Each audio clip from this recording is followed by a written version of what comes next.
No one watching CNN that night expected history to blink. It was supposed to be another predictable political panel, the kind that drifts by unnoticed, a background hum of rehearsed outrage and recycled talking points. Cameras were rolling. Red lights were steady. Producers were relaxed. Nothing was supposed to happen. And then, it did. At exactly 8:17 p.m. Eastern Time, a single exchange on live television cracked open a fault line that had been quietly building for years inside America's media ecosystem. Viewers didn't realize it at first. The hosts didn't realize it. Even the guests on the panel didn't fully grasp what had just been unleashed. But someone else did. Kayleigh McEnany was watching. From a private studio hundreds of miles away, she leaned forward as the words left the screen. Her expression changed, not surprise, not anger, but recognition. She had seen this before. Moments like this didn't happen by accident.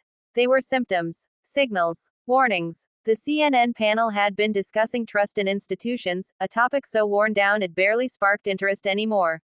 The host framed the question casually, almost lazily, expecting the usual ideological back and forth. But one guest, unscripted and visibly uncomfortable, hesitated before answering. That hesitation was everything. What followed wasn't a shout. It wasn't a meltdown. It wasn't even dramatic in the traditional sense. It was a calm, almost reluctant admission, one sentence that slipped past the guardrails before anyone could stop it. A sentence that contradicted months of headlines.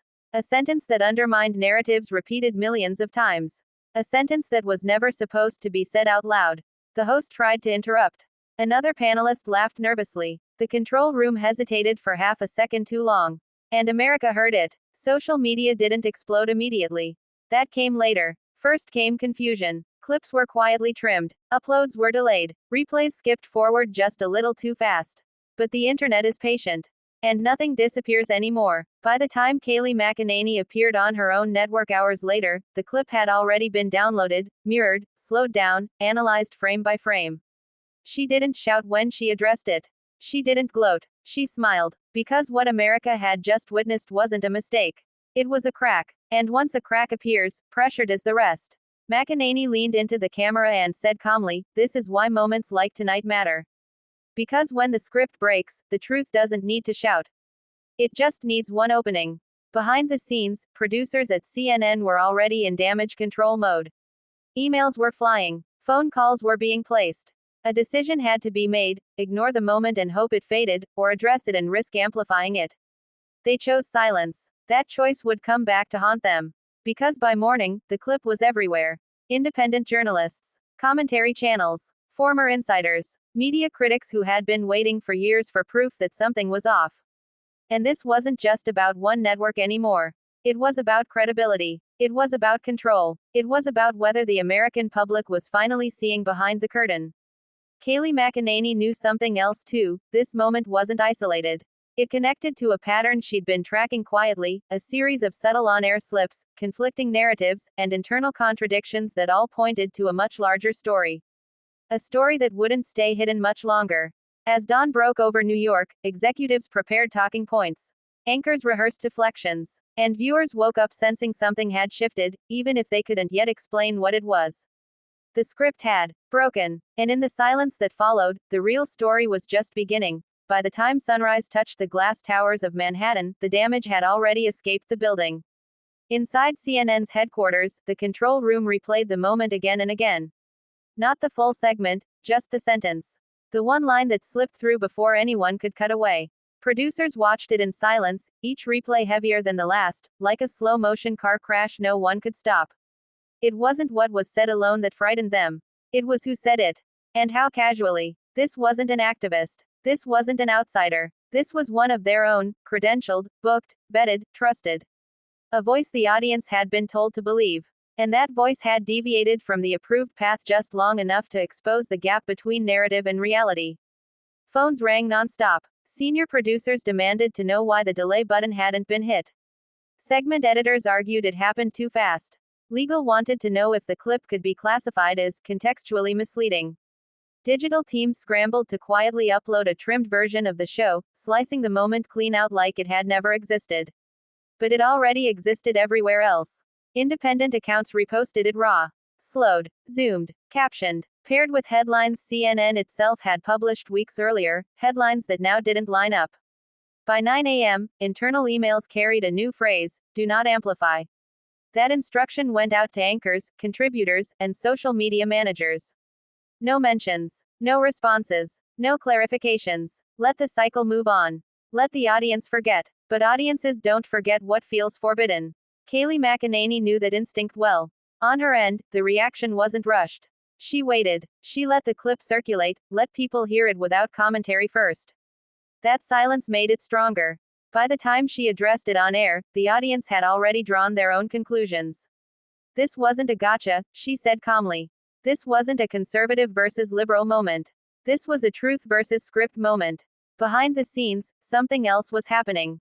Former CNN staffers, people who had left quietly over the years, started reaching out to independent journalists.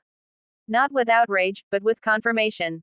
They spoke about pre-show talking points, approved language lists, and subtle pressure to frame stories a certain way without ever writing it down. Nothing illegal, nothing explicit, just understood. The kind of system that works perfectly, until someone hesitates on live television. The guest at the center of the moment hadn't planned to say it. Friends later said it just came out. A reflex. A human response after months of repeating something that no longer aligned with the data in front of them. That hesitation from part 1. It wasn't fear of backlash. It was conscience catching up. CNN's public-facing strategy remained silence, but internally the mood shifted from damage control to containment. Executives asked a harder question now: how many other moments like this were waiting to happen? Because this wasn't the first slip. It was just the cleanest. Producers began tightening panels. Fewer open-ended questions. More scripted transitions. Less room for improvisation. The goal wasn't persuasion anymore, it was prevention. And viewers felt it. Segments grew stiffer. Discussions felt rehearsed. The energy changed. Meanwhile, the clip kept spreading, not because it was dramatic, but because it was quiet. A calm contradiction is harder to dismiss than a heated argument. It doesn't look like propaganda. It looks like honesty. Kayleigh McEnany ended her segment with a warning that barely registered at first. When media stops trusting its own audience with the truth, she said, someone else always steps in to tell it. That line would age fast. Because within hours, new footage surfaced. Older clips, archived segments, side-by-side comparisons showing how language had subtly shifted over time, how definitions changed, how certainty replaced skepticism, how questions became conclusions. This wasn't about CNN anymore. It was about whether the public was starting to notice the architecture behind the stories. By nightfall, hashtags trended. By midnight, op-eds dropped. By morning, competitors smelled blood. And somewhere inside CNN, someone finally said the thing no one wanted to hear. This isn't going away. Because once people see the seams, they start pulling. And the fabric of the story was already under strain. By the third day, the conversation had shifted from what was said to how things were said at all. Media analysts began using a different language now. Not partisan, structural. They weren't arguing ideology anymore, they were dissecting mechanics. How narratives are assembled. How emphasis becomes belief. How repetition replaces proof. And CNN, whether it liked it or not, had become the case study. The viral clip from the panel wasn't extraordinary on its own. In isolation, it was almost boring. One calm sentence, one mild contradiction. But when placed beside months of archived broadcasts, something unsettling emerged. The story hadn't evolved naturally, it had been guided. Slowly, carefully, incrementally. Kayleigh McEnany watched as independent breakdowns flooded the internet. Screens split into 4s and 6s. Past anchors saying one thing, present anchors saying another. Graphics changing color schemes. Chirons shifting from questions to statements. None of it looked accidental anymore. Former producers began speaking anonymously. They didn't describe secret meetings or conspiracies. What they described was more subtle, and more effective. Daily editorial calls, tone memos, suggested framing, a quiet understanding of which stories needed urgency and which needed distance. No one ever said, lie. They didn't have to. The system rewarded alignment and punished deviation without ever naming it. Bookings slowed, invitations disappeared, career paths narrowed quietly. People learned the boundaries not through orders, but through outcomes. That's why the part 1 moment mattered so much. Because the guest hadn't crossed a line aggressively. They had drifted. And drifting was dangerous. CNN's leadership now faced a paradox. Addressing the criticism would legitimize it. Ignoring it made them look evasive. Correcting it risked contradicting their own archive. So they chose a third path: reframe the criticism itself. Segments began appearing about media literacy, about misinformation ecosystems, about how short clips can be weaponized without context. The irony was almost poetic, using narrative control to explain why narrative control accusations were false. Viewers noticed comments sections filled with timestamps, links, receipts. People weren't just reacting emotionally anymore. They were documenting, comparing, annotating. Kayleigh McEnany returned to the story, but this time she didn't even mention CNN by name. She spoke about trust. Trust isn't lost when someone makes a mistake, she said. It's lost when institutions pretend mistakes never happened. That line landed harder than any accusation. Behind closed doors, CNN executives commissioned internal reviews. Not to change coverage, but to assess exposure. How many clips could be used against them? How many contributors might go off script? How many past narratives could now be reinterpreted under this new lens of skepticism? The answer was uncomfortable. Too many. Meanwhile, advertisers began quietly asking questions.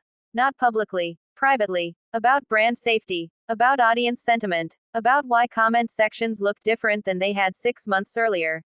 This wasn't outrage. This was erosion. Trust doesn't collapse in explosions. It leaks. Competitor networks sensed opportunity. They replayed the clip, then expanded outward, connecting it to broader concerns about centralized narratives, elite consensus, and the shrinking space for dissenting data.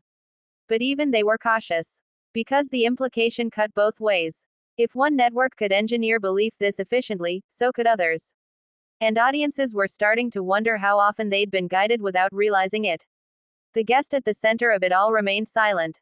No interviews. No statements. Friends said they were shaken, not by backlash, but by how fast the machine moved once the line was crossed. That silence became its own statement. By the end of the week, viewership patterns shifted. Slightly, subtly, but measurably. Clips critical of mainstream coverage outperformed traditional segments. Long-form breakdowns beat highlight reels. The appetite had changed. People didn't want louder opinions. They wanted to see behind the curtain. And the curtain, once noticed, could never be unseen. As Kayleigh McEnany prepared for her next appearance, she reviewed notes from sources she hadn't heard from in years. Journalists, editors, analysts, people who sensed the ground moving beneath their feet. One message stood out. This didn't start with CNN, it read. And it won't end there. But that moment gave people permission to question. Permission was powerful, because once the audience realizes they're allowed to question the narrator, the story stops belonging to the storyteller. And the next chapter wouldn't be written in a control room. The first real warning didn't come from social media. It came from the ratings sheets. They arrived quietly on a Monday morning, slid across desks like they always had, filled with decimals that executives had learned to read like weather patterns. No single number screamed disaster. No red alert flashed. But the trend line, slow, steady, unmistakable, tilted downward. CNN's audience wasn't leaving in anger. They were leaving in doubt. That distinction mattered more than anyone wanted to admit. Angry viewers can be won back with emotion. Doubtful viewers are already halfway gone. Inside the building, something subtle shifted. Meetings ran longer. Scripts tightened. Anchors asked for clearer guidance. The informal confidence that once filled editorial calls gave way to caution. Every sentence was weighed now, not for accuracy, but for risk. The viral moment from part 1 was never mentioned aloud in those rooms, but it hovered there anyway, like a ghost everyone pretended not to see. Across the industry, competitors reacted in different ways. Some leaned harder into certainty, doubling down on their tone as if volume could replace trust. Others pivoted toward transparency, openly acknowledging uncertainty in a bid to look honest. Both approaches were reactions to the same fear. The audience had started thinking for itself. Kayleigh McEnany's commentary took a sharper turn. She wasn't celebrating anymore. She was diagnosing. This isn't about one clip or one network, she said. It's about a media culture that forgot it works for the public, not the other way around. That message resonated beyond partisan lines. Even viewers who disagreed with her politics shared the segments, not because they liked her, but because the critique felt accurate. Familiar. Like something they'd sensed for years but couldn't articulate until now. Former journalists began publishing long threads explaining why they left mainstream news. Not ideological manifestos. Personal accounts. Stories of subtle pressure, of curiosity slowly replaced by certainty, of questions discouraged not through punishment, but through silence. Silence, it turned out, was the most powerful tool of all. CNN attempted a soft reset. New faces, fresh graphics, slightly different language, but the audience noticed the change, and questioned why it was happening now. The attempt to regain control only highlighted that control had existed in the first place. Advertisers noticed too. They didn't pull out en masse. They never do. They asked for reassurances, requested data, inquired about audience sentiment analysis. Every question was polite, professional, but together, they formed a pattern. Confidence was slipping. Inside CNN, a divide formed, not ideological, but philosophical. One group believed the solution was stronger messaging, clearer narratives, less ambiguity. The other argued the opposite, that the audience was demanding humility, context, and openness. Neither side wanted to say the quiet part out loud, that the audience no longer trusted the narrator. The guest from the original panel finally broke their silence, not publicly, but privately. They requested fewer bookings, stepped back from primetime appearances. Colleagues noticed. The message was clear, deviation carried a cost. And that realization spread. Guests became more cautious. Panels grew more predictable. The very spontaneity that once made live television compelling was now treated as a liability. Viewers felt that too. Segments lost their edge. Conversations sounded rehearsed. Disagreement felt performative instead of real. The authenticity that builds trust had been sacrificed in the name of safety. Meanwhile, independent creators thrived. Long-form discussions, raw interviews, unpolished debates. They didn't have studios or massive budgets, but they had something mainstream media was bleeding out. Credibility. Kayleigh McEnany addressed this shift directly. When people stop trusting institutions, she said, they don't stop seeking information. They just change where they look. That was the real danger. Not criticism. Migration. By the end of the month, internal reports confirmed what leadership feared. Viewers weren't just tuning out of CNN, they were tuning into alternatives that didn't exist 5 years earlier. And those alternatives weren't bound by the same rules. The media ecosystem was fracturing. No single voice dominated anymore. No central narrative held. And the industry realized too late that control had been mistaken for influence. As the audience slipped further from reach, one final question loomed over every editorial meeting. If they no longer believe us, how do we get them back? The answer was coming. And it wouldn't be comfortable. The leak didn't come from a whistleblower with a manifesto. It came from a folder. A shared internal folder, misconfigured during a routine permissions update, visible for just under 40 minutes before someone noticed and locked it down. 40 minutes was all it took. By the time the mistake was corrected, the files had already been copied. They weren't dramatic. No smoking guns. No orders stamped with authority. That was the problem. They didn't look like corruption, they looked like process. Editorial guidance. Segment framing notes. Tone alignment documents. Risk assessments tied not to accuracy, but to perception. Screenshots began circulating quietly at first, shared among journalists who knew what they were looking at. Then the interpretations went public. And suddenly, the architecture described in Part 3 had a paper trail. One document stood out. A weekly briefing titled, simply, Audience Confidence Management. It outlined language to avoid, phrases to emphasize, and topics that required consensus framing. The justification was always the same, preventing confusion.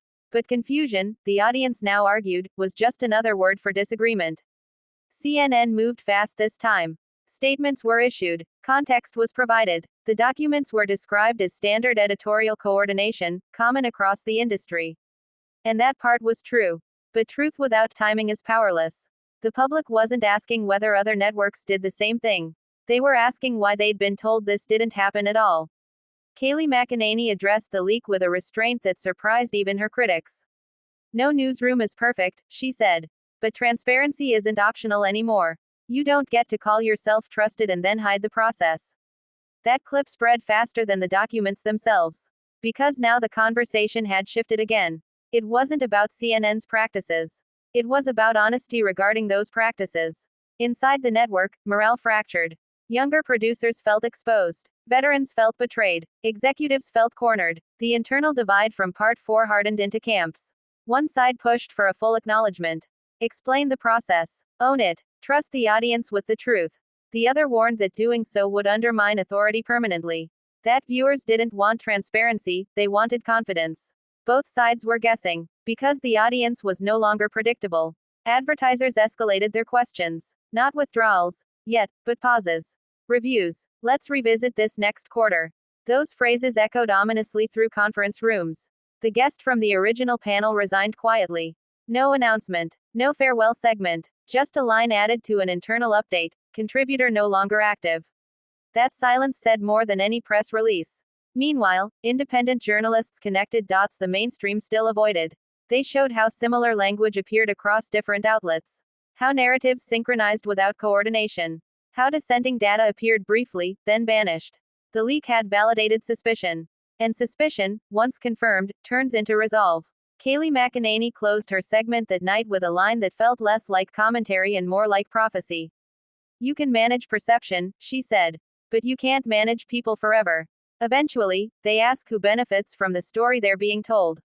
That question echoed everywhere. In comment sections, in classrooms, in boardrooms. The media industry had lost control of the framing, not because of one clip, but because that clip had unlocked a cascade. And now, the final stage was approaching. Not outrage, not collapse, reckoning. Because once the audience understands the system has only two choices left: change, or become irrelevant. The reckoning didn't arrive with a press conference. It arrived with questions. Real ones. They started appearing at the end of interviews, slipped in by anchors who sensed the shift and didn't want to be left behind. Questions that used to be avoided were now asked cautiously, framed as curiosity rather than challenge. How do you decide which data to emphasize?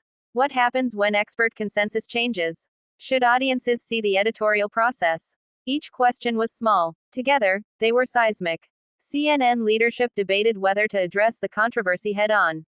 Legal advised restraint. Marketing warned against vulnerability. Editorial leadership argued that silence had already failed. What tipped the balance wasn't public pressure. It was internal exhaustion. Producers were tired of pretending the audience couldn't handle nuance. Anchors were tired of reading lines they didn't fully believe in. Journalists were tired of watching independent creators do, in real time, what they themselves used to do before caution took over. So they tried something new. A special segment aired under the banner of Media and Trust. It wasn't an apology. It wasn't a confession. It was framed as a conversation: how news is made, why decisions are complicated, why certainty sometimes outpaces evidence. The response was immediate. Some praised the effort. Others called it too little, too late. Many asked why it took a leak and a viral moment to start the conversation. Kayleigh McEnany watched the segment carefully. She didn't mock it. She didn't dismiss it. Instead, she acknowledged the shift. This is what accountability looks like, she said. Not perfection, not surrender, but honesty. That acknowledgement mattered. It gave cover to journalists across the industry who had been waiting for permission to recalibrate. Other networks followed cautiously. Podcasts hosted media critics alongside editors. Panels debated transparency openly. The spell was broken. Audience trust didn't snap back, but it stabilized. Viewership stopped falling. Some even returned, drawn by the sense that something real was finally happening. Inside CNN, policies changed quietly. Editorial memos softened. Language guides shifted from directives to recommendations. Guests were allowed more room to speak, carefully at first, then with growing confidence. The cost of deviation lowered. But not everyone survived the transition. Executives who built careers on control struggled to adapt. Some stepped aside. Others were reassigned. The culture began to change, not dramatically, but perceptibly. The industry learned a painful lesson. You can guide a narrative. You can shape a conversation. But you cannot outpace reality forever. Kayleigh McEnany delivered her most restrained commentary yet. This moment isn't about victory, she said. It's about correction. A system adjusting after being pushed too far. And then she said the line that closed the chapter. The audience didn't turn against the media. The media turned away from the audience, and this is what it looks like when they meet again. The story was nearing its end now. Not with collapse. Not with triumph. But with something rarer. Resolution. Because the question was no longer whether the system had failed. It was whether it could evolve. And the final answer would come not from studios or executives, but from the viewers themselves. Years later, media analysts would argue about when the shift truly began. Some would point to declining trust surveys. Others to the rise of independent platforms. A few would argue it was inevitable, a product of technology and time. But those who were there remembered something else. A single moment. A single sentence. A single hesitation on live television. Because revolutions don't always announce themselves. Sometimes they whisper. In the aftermath of the reckoning, CNN survived, but it was no longer the same institution. None of them were. The illusion of total narrative authority had faded, replaced by something messier, less predictable, but more honest. Newsrooms across the country adapted in different ways. Some embraced transparency fully, pulling back the curtain and trusting audiences with complexity. Others resisted, clinging to certainty until irrelevance forced their hand. The industry fractured, and then reassembled. Not into one voice, but many. Viewers learned how stories were made. Journalists relearned how stories were questioned. And power, once centralized, dispersed. Kayleigh McEnany eventually stopped referencing the moment altogether. Not because it lost importance, but because it no longer needed defending. Its impact was already baked into the system. In interviews years later, she would say the same thing every time. That wasn't a scandal. That was a mirror. The guest who had spoken out of turn never returned to primetime panels. Instead, they wrote long-form essays, careful analysis. Their work found a smaller audience, but a more trusting one. They had paid a price. But they had kept their voice. CNN's infamous clip remained online, archived and studied in journalism schools. Not as evidence of wrongdoing, but as a case study in human systems. How control emerges. How it hardens. How it breaks. Students were taught that the most important lesson wasn't about bias or politics. It was about humility. The understanding that audiences are not obstacles to manage, but partners in truth-seeking. That certainty feels powerful, but curiosity builds trust. That when institutions fear questions, they invite collapse. And that sometimes, the most dangerous thing you can do on live television is tell the truth calmly. The moment that started it all no longer trended. No longer outraged. No longer divided. It simply existed. As a reminder that the script is never as strong as reality. That control is always temporary. And that once people realize they are allowed to question the narrator, the story belongs to them. And it always should have.